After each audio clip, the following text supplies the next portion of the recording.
उनके पास केवल एक मुद्दा है, वो जातीय का उन्माद और जातिगत बात करके वो अभी तक चुनाव जीत रहे थे। देखिए, बेलागंज की पूरे जनता से मैं यही विनती करता हूँ कि आप लोग विकास की रफ्तार और एनडीए के गठबंधन को, मनोरमा देवी जो उनके कैंडिडेट हैं, तीर छाप पर आप लोग बटन दबाकर उनको विजय बनाइए। जो आदमी यहाँ से बाहर पलायन जाते हैं उनके लिए भी रोजगार मेला के रूप में लगा के उनको यहीं लोकल यहाँ कहीं करवाने का काम करें। जैसे जिस गांव में अभी हैं, इस गांव में हमने ट्रांसफार्मर लगवाया है, यहाँ नाले का सफाई करने के लिए हम लोग किए हैं, आगे रोड को जुड़वाया है नया, तो ये जो बिल्कुल गाँव में बिल्कुल ख़त्म है, तो उसको इस बार हम लोग नली गली को जोड़ के माध्यम से उसको पहले हम लोग नली गली दुरुस्त करेंगे।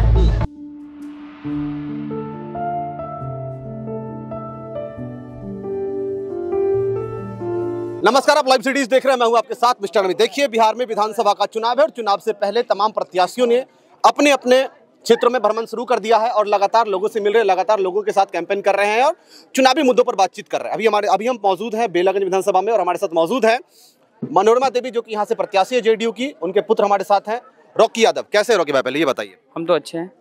क्या लग रहा है, लोगों के साथ मिल रहे हैं, लोगों के साथ बातचीत कर रहे हैं, कितना जन समर्थन मिल रहा है लोगों का? देखिए, हम लोग तो लोगों के साथ हमेशा रहते हैं, ऐसा नहीं कि आज केवल चुनाव के दिन इस गांव में आए। हम लोग गांव चुनाव के जीतने के बाद भी लगभग हम और मेरी माँ लगभग 6-7 बार यहाँ इस गांव में आए होंगे। लगातार लोगों से मिल रहे हैं हम लोग हमेशा। इस बार नहीं कि खाली चुनाव के समय में हम लोग साइबेरियन पक्षी की तरह काम नहीं करते, हम लोग डोर टू डोर काम करते हैं। अच्छा, एक और मेरा सवाल है कि देखिए, आपको बेलागंज में 5 साल काम करने का मौका नहीं मिला। पिछले 9 महीना से आपकी यहाँ पर माता जी जो विधायक है, 9 महीना बेलागंज को आपने कितना बदला है? बेलागंज को बहुत बदलने का मौका मिला है। हम लोग जितना हो सकता है यथासंभव प्रयास किए हैं। जैसे जिस गांव में अभी हैं, इस गांव में हमने ट्रांसफार्मर लगवाया है, यहाँ नाले का सफाई करने के लिए हम लोग किए हैं, आगे रोड को जुड़वाया है नया, तो ये सब काम, बहुत सारा काम हुआ है। हर जगह हम लोग ने विकास की तरफ को, बेलागंज की मुद्दा को लाया, जो कि पहले विकास की मुद्दा से भटका हुआ था, जातीय उन्माद के नाम पर लोग वोट लेते थे।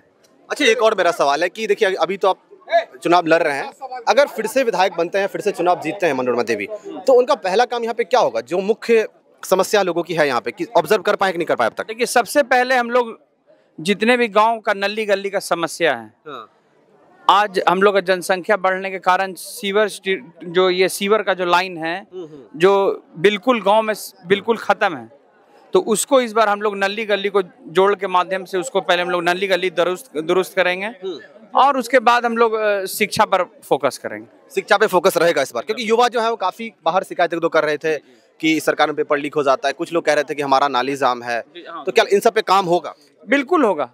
नली गली के लिए हम लोग सबसे पहले इस बार प्रयत्न लिए हैं कि एक भी नली गली मिट्टी का नहीं रहने देंगे, सबको कंक्रीट कर देंगे। अच्छा, नली गली के अलावा, क्योंकि यहाँ पे कह रहे हैं कि 3 दशक से यहाँ पे आरजेडी का ही कब्जा रहा बेलागंज में, मनोरमा देवी बनी यहाँ पर तो जेडीयू बनी, तो आरजेडी का किला यहाँ पे ढह गया, लेकिन उसके बाद 9 महीना तो चलो आप सरकार चलाए हैं, यहाँ पे आप विधायक रहे हैं, लोगों से आप मिल रहे होंगे, तो लोग समस्या गिनवा रहे होंगे। नली गली के अलावा और भी लोगों के पास कोई मुख्य समस्या है यहाँ पे? देखिए, हम तो जैसे प्रमुख मुद्दा के बारे में आपको बोले, बुलेट पॉइंट जैसे होता है, उसी हिसाब से हम बोले, फर्स्ट, सेकंड, थर्ड, फोर्थ के हिसाब से। तो नली गली की समस्या के साथ साथ शिक्षा, स्वास्थ्य भी है, स्वास्थ्य का भी सुविधा को हम लोग अच्छा करेंगे और हम लोग यहाँ पर इंफ्रास्ट्रक्चर क्रिएट करके बेलागंज को एक अच्छा विकास के रास्ते, आप लोग रोजगार सृजित करने का भी काम करेंगे? रोजगार पक्का करेंगे हम लोग प्राइवेट कंपनियों से भी हम लोग बात करके, जो आदमी यहाँ से बाहर पलायन जाते हैं उनके लिए भी रोजगार मेला के रूप में लगा के उनको यहीं लोकल यहाँ कहीं करवाने का काम करेंगे। अच्छा, आप तो लगातार कैंपेन कर रहे हैं, कितना कैंपेन पूरा हो गया, कितना बचा हुआ है अभी, कितने क्षेत्र में और जाना बाकी रह गया, क्योंकि चुनाव नजदीक है? देखिए, क्षेत्र में तो हम लोग सब जगह से रूबरू, पहले ही से 8 महीना हम लोग क्षेत्र में थे, तो हम लोग कहीं पीछे नहीं है। वो तो हम लोग बस जाके बस लोगों को दिखाने का, मतलब हम लोग सबको, उन लोग को समझाने का काम कर रहे हैं और लोग सब समझे हुए, उन लोग बुलाहटा पर, उन लोग बुलावे पर हम लोग आ रहे हैं। रॉकी यादव चुनाव लड़ेंगे? चुनाव समय बताएगा, वो तो पार्टी का आलाकमान तय करती है कि कब। माता जी सब कुछ संभाल रखी है। जी, जो तो पार्टी का आलाकमान, जैसे पार्टी का जो हमारे हायर अथॉरिटीज है वो निर्णय लेंगे कि क्या करना है, नहीं करना है। अच्छा, एक और मेरा सवाल है, जो भी आपको बेलागंज की जनता तमाम देख रही है, क्या मैसेज होगा, क्योंकि चुनाव नजदीक है, वोट मांगने की अपील या कुछ और मैसेज?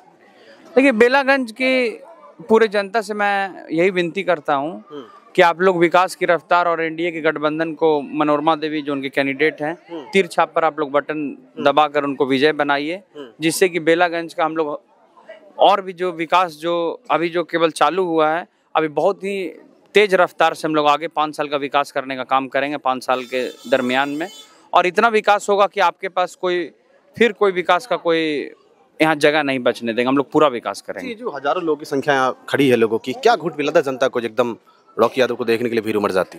देखिए, हम लोग जनता डोर टू डोर लोगों का विश्वास हम लोग के प्रति है।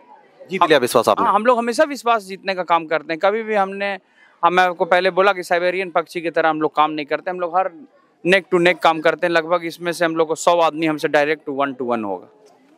तो इस बार फिर से ये किला जेडीयू के पाले में जाएगा? हाँ, बिल्कुल जाएगा। ये तो जनता जब जाग गई तो हो गया। आरजेडी अपने किले को वापसी नहीं कर पाई? नहीं, वापसी करने का तो कोई सवाल ही नहीं है। यहाँ पर उनके पास केवल एक मुद्दा है, वो जातीय का उन्माद और जातिगत बात करके वो अभी तक चुनाव जीत रहे थे।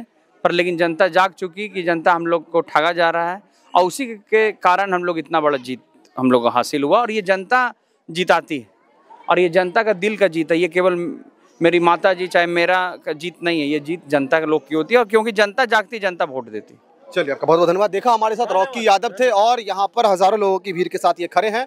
इन्होंने हमारे सारे सवालों का जवाब दिया और देखना होगा कि सामने चुनाव है, चुनाव के बाद चुनाव के नतीजे सामने आएंगे तो देखने वाली बात होगी कि बिहार में क्या अपनी कुर्सी बचा पाते हैं या ये कुर्सी किसी और के पाले में जाती है। तब तक बहुत धन्यवाद।